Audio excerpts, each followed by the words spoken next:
ಕರ್ನಾಟಕದ ಒಳಗಡೆ ಇರುವಂತಹ ಎಲ್ಲ ಕನ್ನಡ ನ್ಯೂಸ್ ಚಾನಲ್ಗಳು ನಿಮ್ಮ ನ್ಯೂಸ್ ಚಾನಲ್ಗಳ ಹೆಸರಿಗೆ ಒಂದು ಸ್ಲೋಗನ್ಗಳು ಇಟ್ಕೊಂಡಿರ್ತೀರ.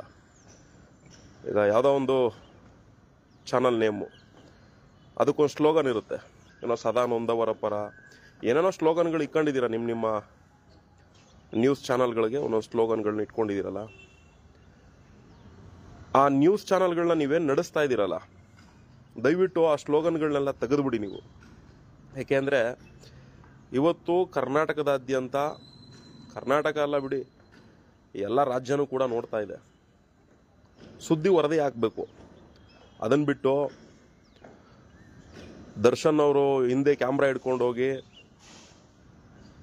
ಅದಕ್ಕೊಂದು ಟೈಟ್ಲು ಕೊಟ್ಕೊಂಡು, ದರ್ಶನ್ ಏನೋರು ಬಂದು ಕೇಳ್ತಾರ ನಿಮಗೆ, ನನ್ನ ಫೋಕಸ್ ಮಾಡ್ರಿ, ಕ್ಯಾಮ್ರಾದಲ್ಲಿ ವಿಡಿಯೋ ಮಾಡ್ಕೊಳ್ರಿ ಅಂತ. ಅವ್ರ ದೇವಸ್ಥಾನಕ್ಕೆ ಹೋಗ್ಲಿ, ಕೋರ್ಟ್ಗೆ ಹೋಗ್ಲಿ, ಇನ್ನೊಂದು ಕಡೆ ಹೋಗ್ಲಿ, ಹೋಗೋದು ವಿಡಿಯೋ ಮಾಡೋದು, ಆ ಸ್ಟೋರಿ ಓಡಬೇಕು ಅಂದ್ಬಿಟ್ಟು ಕೊಲೆಗಾರ ದರ್ಶನ್ ಅಂತ ಹೇಳಿ ಮೇಲ್ಗಡೆ ತಮ್ಮೇಲೆ ಹಾಕಂತೀರ. ಅದೆಲ್ಲ ಜನಕ್ಕೆ ಬೇಡ್ರಿ. ಇನ್ನೂ ಅವ್ರಿಗೆ ಜಡ್ಜ್ಮೆಂಟ್ ಬಂದಿಲ್ಲ. ಜಡ್ಜ್ ಏನಾದರೂ ಈತ ಅಪರಾಧಿ ಅಂದ್ಬಿಟ್ಟು ಶಿಕ್ಷೆ ಕೊಟ್ಟರೆ ಕೊಟ್ಕೊಳ್ಳಿ, ಆಯಿತು. ಸ್ಲೋಗನ್ನ ಏನು ತಲೆ ಕೆಡಿಸ್ಕೊಳ್ಳುವಂಥದ್ದೇನಲ್ಲ. ಅವ್ರಿಗಿಂತ ಹೆಚ್ಚಾಗಿ ನೀವು ಕೊಲೆ ಮಾಡ್ತಾ ಇದ್ದೀರಾ. ಪತ್ರಿಕಾ ಧರ್ಮನ ಬಳಸ್ಕೊಂಡು ವ್ಯವಸ್ಥೆನೇ ಕೊಲೆ ಮಾಡ್ತಾ ಇದ್ದೀರಾ. ನಿಮ್ಗಳಿಗೆ ನಾವು ಪ್ರಶ್ನೆ ಮಾಡಿ ಕೇಳ್ತಾ ಇರೋದು ಇಷ್ಟೇ. ನೀವು ಮುಕ್ತವಾಗಿ ನಾಡಿನ ಜನತೆ ಮುಂದೆ ಯಾವ್ಯಾವ ಟಿ ವಿ ಚಾನಲ್ಗಳು ನಡೆಸ್ತಾ ಇದ್ದೀರಾ, ಆ ಚಾನಲ್ನ ಮುಖ್ಯಸ್ಥರುಗಳು ಲೈವ್ ಬಂದು ಜನಕ್ಕೆ ತಿಳಿಸ್ಬಿಡಿ. ಏನು ಧರ್ಮಸ್ಥಳದಲ್ಲಿ ಒಂದು ಭೀಮಾ ಅನ್ನೋ ಒಂದು ಸಬ್ಜೆಕ್ಟು ಎಂಟ್ರಿ ಆಗಿದೆ, ಆ ಸಬ್ಜೆಕ್ಟಿಂದ ನಾವೇನೂ ಕೂಡ ಪ್ರಸಾರ ಮಾಡೋಕ್ಕಾಗಲ್ಲ. ಅದಕ್ಕೆ ಬಲವಾದ ಕಾರಣಗಳು ಈ ರೀತಿ ಇದ್ದಾವೆ.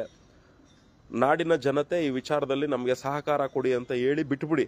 ನಮಗೂ ಅರ್ಥ ಆಗುತ್ತೆ, ಓ ಎಲ್ಲೋ ಈ ಥರ ಇರ್ಬೋದೇನಪ್ಪ ಅಂತ. ನೀವು ತೋರಿಸ್ಬೇಕಾಗಿರುವಂಥ ವಿಚಾರನ ತೋರಿಸ್ದೆ, ಬೇಡದೇ ಇರೋವಂಥ ವಿಚಾರಗಳನ್ನ ತೋರಿಸ್ಕೊಂಡು ನಿಮ್ಮ ವ್ಯೂಸ್ನ ಜಾಸ್ತಿ ಮಾಡಿಕೊಂಡು, ಆ ವ್ಯೂಸ್ಗೊಂದಷ್ಟು ಟಿ ಆರ್ ಪಿಗಳು, ಅಡ್ವರ್ಟೈಸ್ಮೆಂಟ್ಗಳಲ್ಲಿ ದುಡ್ಡು ಮಾಡ್ಕೊಳ್ಳೋ ಅಂತ ನಿಮ್ಮ ಈ ದಂಧೆ ಇದೆಯಲ್ಲ, ಇದು ಜನಕ್ಕೆ ಬೇಸರ ತರೋ ಅಂಥ ರೀತಿಲಿ ಆಗ್ತಾ ಇರೋವಂಥದ್ದು. ನೋಡಿ, ನಾವು ಈಗ ಹಿಂದೆ ಧರ್ಮಸ್ಥಳ ಆಗಿರ್ಬೋದು, ವೀರೇಂದ್ರ ಅವರು ಹೆಗಡೆ ಅವರಾಗಿರ್ಬೋದು, ಈ ಯಾರೋ ಇವರು ಯಾರು ಅವರು ತಿಮ್ಮಣ್ಣವರಾಗಿರ್ಬೋದು, ಗಿರೀಶ್ ಅವರಾಗಿರ್ಬೋದು, ನೋಡಿ ಇಂಥ ಎಲ್ಲ ವಿಚಾರಗಳು ಇವೆಲ್ಲ ಟ್ರೇಲರ್ ಅಷ್ಟೇ. ಟ್ರೇಲರ್ನ ನಾವೆಲ್ಲ ನೋಡ್ಬಿಟ್ಟಿದ್ದೀವಿ. ಈಗ ಟ್ರೇಲರ್ನ ನೀವೆಲ್ಲೂ ಕೂಡ ಮಾತಾಡಬಾರ್ದು ಅಂತ ನಿಮ್ಮ ಮೇಲೆ ಸ್ಟೇ ತಂದಿದಾರ, ಆಯ್ತು, ಸಂತೋಷ. ಆಮೇಲೆ ಅವನು ಯಾರೋ ರಾಕೇಶ್ ಶೆಟ್ಟಿ, ಪವರ್ ಟಿವಿ ಸಂಸ್ಥಾಪಕ, ಆತನು ಕೂಡ ಅಷ್ಟೇ. ಆತ ಏನು ಹೇಳ್ತಾ ಇದ್ದಾನೆ, ಟ್ರೇಲರ್ ಬಗ್ಗೆನೇ ಮಾತಾಡ್ತಾವನೆ.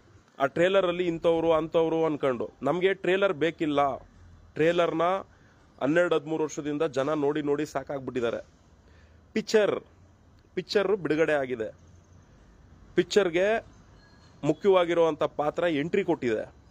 ಆ ಎಂಟ್ರಿ ಕೊಟ್ಟಿರುವಂಥದ್ದೇ ಭೀಮಾ. ನೋಡಿ, ಇಲ್ಲಿಂದ ಪಿಕ್ಚರ್ ಏನು ಶುರುವಾಗ್ತಾ ಇದೆ, ಇದನ್ನ ನೀವು ಯಾರನ್ನೂ ದೂಷಣೆ ಮಾಡೋ ಅಂತ ರೀತಿಲಿ ತೋರ್ಸಕ್ಕೆ ಹೋಗ್ಬೇಡಿ. ಪಿಕ್ಚರ್ ಈಗ ಶುರುವಾಗಿರುವಂಥದ್ದು ಭೀಮನ ಪಾಯಿಂಟ್ ಇಂದ. ಈ ಪಾಯಿಂಟ್ ಅಲ್ಲಿ ನಡೀತಿರೋ ಬೆಳವಣಿಗೆಗಳು ಏನು ಅನ್ನೋದನ್ನ ದಯವಿಟ್ಟು ಜನದ ಮುಂದೆ ಇಡೋ ಅಂತ ಕೆಲಸ ಮಾಡಿ. ಮೀಡಿಯಾದವರು ಈ ಕೆಲಸ ಮಾಡಬೇಕು ಅಂತ ಜನ ಕೇಳ್ತಾ ಇರೋದು. ನೀವು ಅದನ್ನ ಮಾಡೋದು ಬಿಟ್ಟು, ಇಲ್ಲ ಈ ವಿಚಾರದಲ್ಲಿ ನಾವು ಎಂಟ್ರಿನೇ ಆಗಕ್ಕೆ ಬರಲ್ಲ, ಈ ವಿಚಾರದಲ್ಲಿ ನಾವು ಎಂಟ್ರಿ ಆದರೆ ನಮಗೆ ಈ ಥರ ಅಡೆತಡೆಗಳಿದಾವೆ ಅಂತ ನಿಮ್ಮೆಲ್ಲ ಸುದ್ದಿ ಮಾಧ್ಯಮದವರು, ಒಂದೊಂದು ನ್ಯೂಸ್ ಚಾನಲ್ಗಳು ಅಂತ ನೀವೇನು ನಡೆಸ್ತಾ ಇದ್ದೀರಾ, ನೀವೆಲ್ಲ ಬಂದು ಒಂದು ಓಪನ್ ಸ್ಟೇಟ್ಮೆಂಟ್ ಕೊಟ್ಬಿಡಿ. ನೋಡ್ರಿ, ನಮಗೆ ನೀವು ಯಾರನ್ನೂ ಬೆರಳು ಮಾಡಿ ತೋರಿಸಿ ಇವ್ನು ಸರಿಲ್ಲ ಅಂತ ಹೇಳಕ್ಕೆ ಹೋಗ್ಬೇಡಿ. ನ್ಯಾಯಾಲಯದ ಆದೇಶ ಯಾವುದು ಸರಿಲ್ಲ ಅಂತ ಬರುತ್ತೆ, ಅದನ್ನು ನೀವು ಬೇಕಾದ್ರೆ ಬೆರಳು ಮಾಡಿ ತೋರಿಸಿ. ಅಲ್ಲಿವರೆಗೂ ನೀವು ಯಾವ ವ್ಯಕ್ತಿಗಳನ್ನೂ ಕೂಡ ಬೆರಳು ಮಾಡಿ ತೋರ್ಸಕ್ಕೆ ಹೋಗ್ಬೇಡಿ. ಭೀಮಾ ಅನ್ನೋ ಪಾತ್ರ ಎಂಟ್ರಿ ಆಗಿರೋದ್ರಿಂದ ಈ ಎಂಟ್ರಿ ಸಬ್ಜೆಕ್ಟ್ ಬೇಕು ಜನಕ್ಕೆ.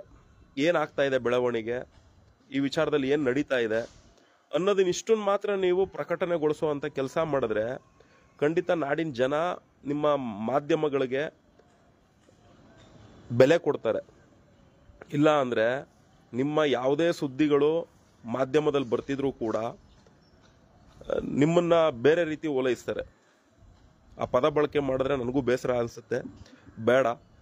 ಆದಷ್ಟು ಎಲ್ಲ ಸುದ್ದಿ ಮಾಧ್ಯಮಗಳು ನಿಮ್ಮ ಒಂದು ಸುದ್ದಿ ಮಾಧ್ಯಮಕ್ಕೆ ಏನು ಹೆಸರುಗಳನ್ನ ಕೊಟ್ಕೊಂಡಿದ್ದೀರಾ, ಅದಕ್ಕೊಂದು ಸ್ಲೋಗನ್ಗಳು ಕೊಟ್ಕೊಂಡಿದ್ದೀರಾ.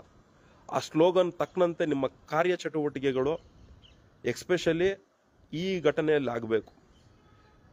ನೋಡಿ, ನಿನ್ನೆ ಪಾಪ ತಾಯಿ ತನ್ನ ಮಗಳದು ಅಸ್ಥಿ ಪಂಜರ ಸಿಕ್ಬಿಟ್ರೆ ಸಾಕಪ್ಪ ಅಂತ ಪರಿಪರಿಯಾಗಿ ಬೇಡ್ಕೊಂತ ಇದ್ದಾರೆ, ಬರೀ ಅಸ್ಥಿ ಪಂಜರಕ್ಕೋಸ್ಕರ. ಅದೇನಾದರೂ DNA ಅಲ್ಲಿ ಪ್ರೂವ್ ಆಗೋಯ್ತು ಅಂದರೆ ನಮ್ಮ ವಿಧಿವಿಧಾನ ಸಂಪ್ರದಾಯದ ಪ್ರಕಾರ, ಹಿಂದೂ ಧರ್ಮದ ವಿಧಿವಿಧಾನ ಸಂಪ್ರದಾಯದ ಪ್ರಕಾರ ಆ ಕಾರ್ಯ ಮಾಡಿಬಿಡ್ತೀನಿ ಅಂತ ಆ ತಾಯಿ ಜೀವ ಹಿಡ್ಕೊಂಡು ಕೂತಿದೆ. ಕೋಮಾದಲ್ಲಿದ್ದಂಥ ತಾಯಿ ಬದುಕು ಬಂದಿರೋದೇ ಹೆಚ್ಚು. ತನ್ನ ಮಗಳು ಆತ್ಮಕ್ಕೆ ಮುಕ್ತಿ ಕೊಡಿಸ್ಬಿಡೋಣ ಅಂತೇಳಿ ಆ ತಾಯಿ ಒದ್ದಾಡ್ತಾ ಇದೆ. ಆ ತಾಯಿ ಕರುಳು ನೋವುಗಾದ್ರೂ ನಿಮ್ಗಳಿಗೆ ಮನಸ್ಸೇ ಬರಲ್ವಾ?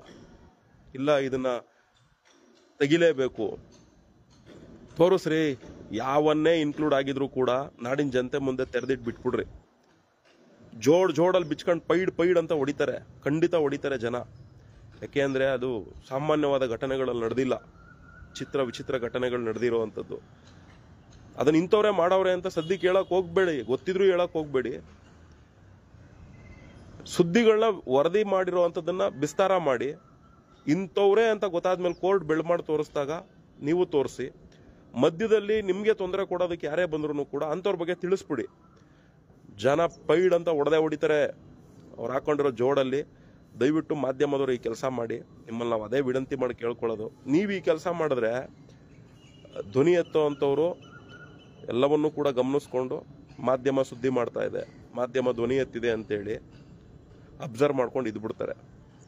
ನೀವುಗಳು ಎಲ್ಲಿವರೆಗೂ ಧ್ವನಿ ಎತ್ತಲ್ಲ, ಈ ವಿಚಾರನ ಜನದ ಮುಂದೆ ಇಡೋ ಅಂತ ಒಂದು ಪ್ರಯತ್ನ ಮಾಡಲ್ಲ, ಖಂಡಿತ ನಿಮ್ಮ ಇಡೀ ಮಾಧ್ಯಮ ಸಂಕುಲಕ್ಕೆ ನಾಡಿನ ಜನತೆ ಚೀಮಾರಿ ಆಗ್ತಾನೆ ಇರ್ತದೆ.